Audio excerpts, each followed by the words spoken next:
One day Jesus got into a boat with his disciples, and he said to them, "Let us go across to the other side of the lake." So they set out, and as they sailed, he fell asleep. And a windstorm came down on the lake, and they were filling with water and were in danger.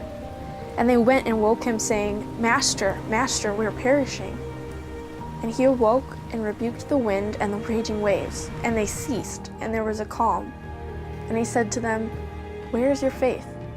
And they were afraid, and they marveled, saying to one another, "Who then is this, that he commands even winds and water, and they obey him?"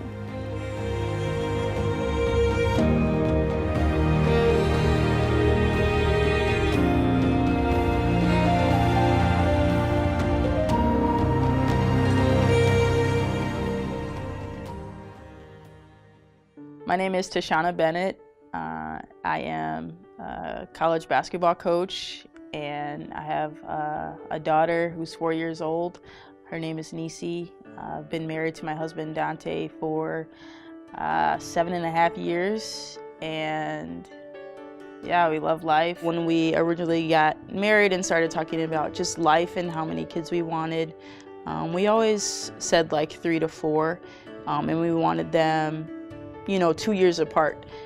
But life just kind of happened, and it wasn't until I believe the beginning of the year that the Lord just really started working on me to just to be ready to I guess start again with a newborn baby. And so I talked to Donte probably at our anniversary dinner. We went out to dinner, and of course he just got so excited because he loves being a dad, and he's so great at it.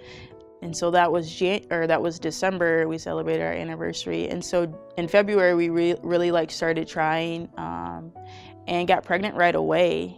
And so it was telling Donte, I think we're pregnant again, but we still wanted to wait for the test to confirm everything. After we took the test, we waited, the time frame that it says, and we all went to go check. And Donte has the camera ready and things like that. And so we flipped it over, and it was, it read pregnant. And so we were all just so excited. And oh, man, and even Nisi was just so excited because she's with friends at school, and they have siblings and stuff like that. So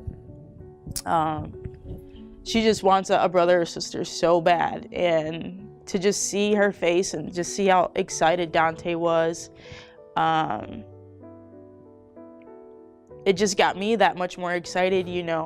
Things were good for about probably a week, and then the next week, I started bleeding, like I was on my period, and I was like, okay, something's wrong here, and this is not good. And I remember that day very vividly. I said, Donte, something's not right. And so I called the doctor, and they had me go in for a blood test. 2 days later, I came in to do a second blood sample because they were checking the hormone levels. They called me Monday afternoon. I was, at home by myself, and I was scheduled to go into work. And as soon as she called, I kind of already knew, but she said, "You had an early miscarriage, and if you want to come in to talk to the doctor, you can." But so, I was just kind of crying and, thanked her for calling.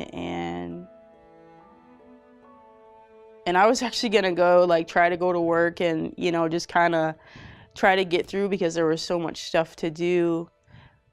But I couldn't. I was just my mind was crippled. I messaged Donte because he was at work. So he came home right away, and just to be with me, and just kind of, cried with him. And as soon as he walked in the house, I was like, I don't know what to do, because I felt like I needed to do something.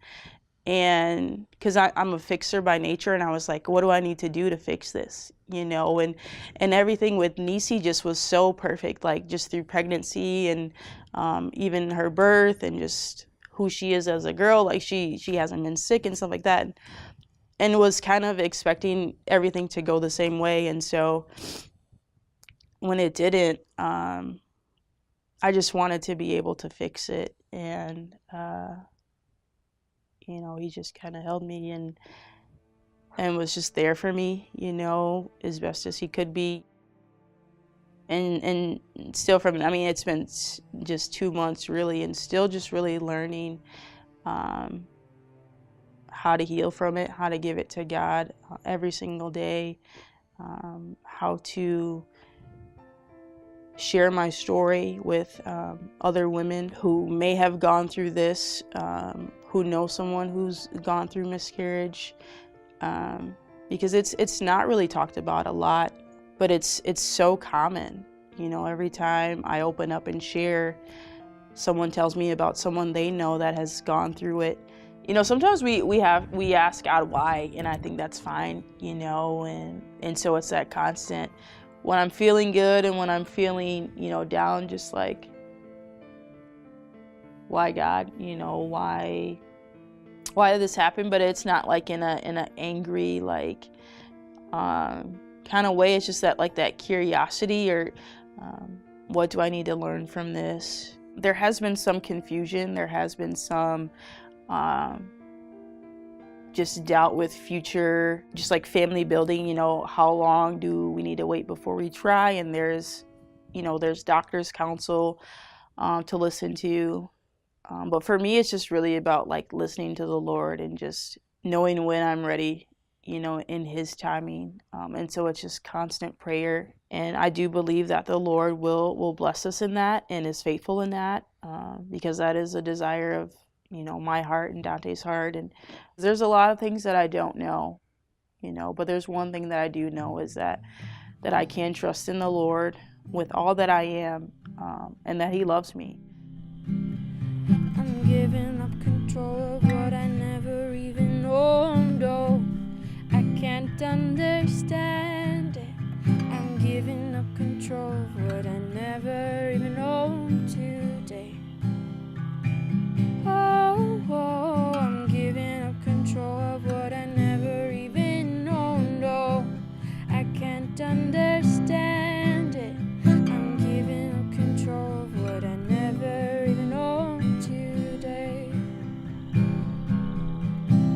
No more chasing the shadows. Come on, let's move where the Spirit blows. No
control of what I never even owned. Oh, I can't understand it. I'm giving up control of what I never even owned today.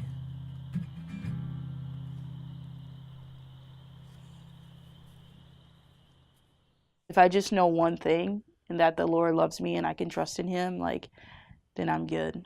And my family's good. And not just for the moment, for forever, for eternity. He hasn't brought me this far to only bring me this far. He's continuing his work, you know, through all the trials and tribulations.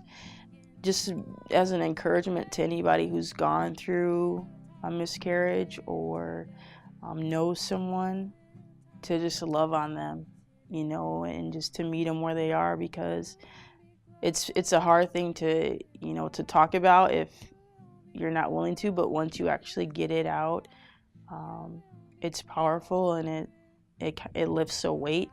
I would tell them that you're not alone, and all things are working together for the good, especially if you love Jesus. This is my story.